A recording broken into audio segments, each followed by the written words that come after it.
20년 동안 제 친아들은 제가 그의 아버지를 죽였다고 믿게 만들었습니다. 당신은 죽는 날까지 이 대가를 치를 거예요.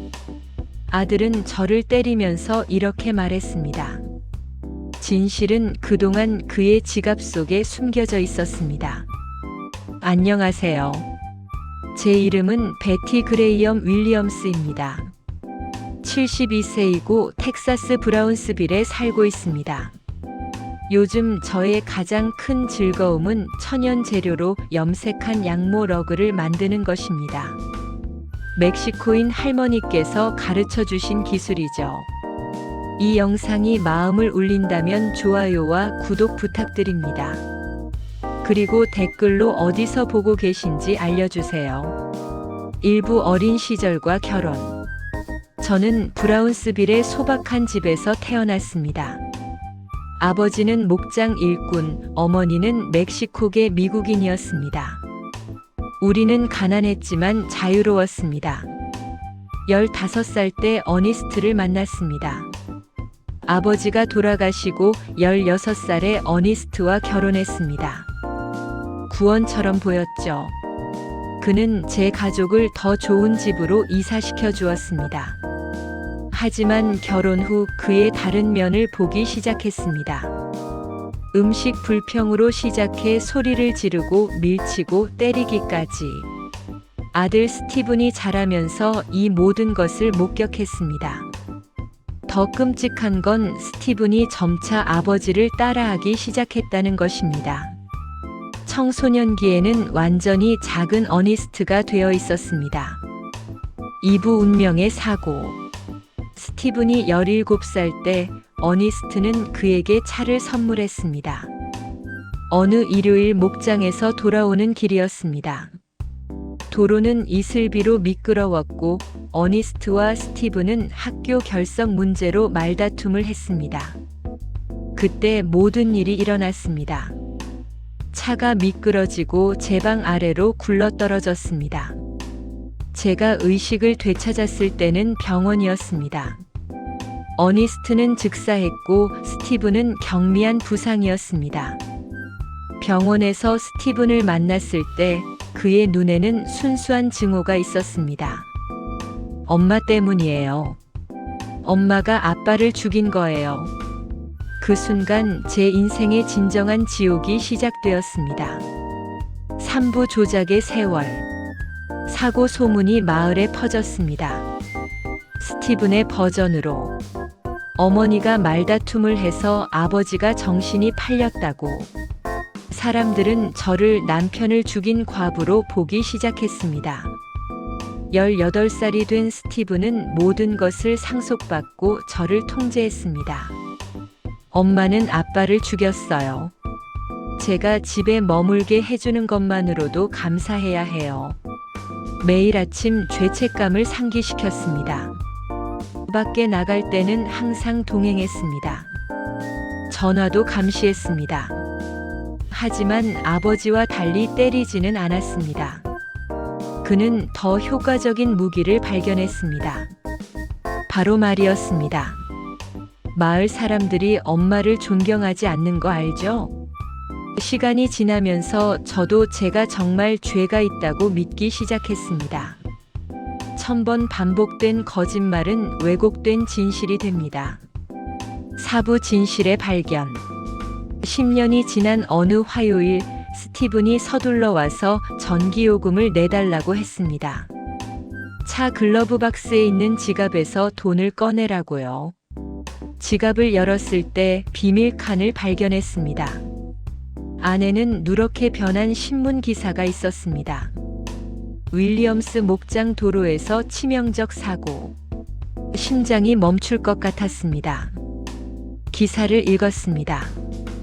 경찰 조사에 따르면 운전면허가 없는 피해자의 아들 스티븐 윌리엄스 17세가 차량을 운전하고 있었습니다. 스티븐이 운전하고 있었습니다. 어니스트가 아니라. 기억이 선명하게 돌아왔습니다. 그날 어니스트는 스티븐에게 운전을 허락했고 저는 뒷좌석에 있었습니다. 어떻게 이것을 잊을 수 있었을까요? 어떻게 10년 동안 거짓을 믿었을까요? 오부 진실의 폭로. 며칠 후 스티븐의 28번째 생일 점심이 있었습니다. 모든 가족이 모였습니다. 선물 시간이 되었을 때 저는 일어났습니다. 아들아, 특별한 선물이 있어.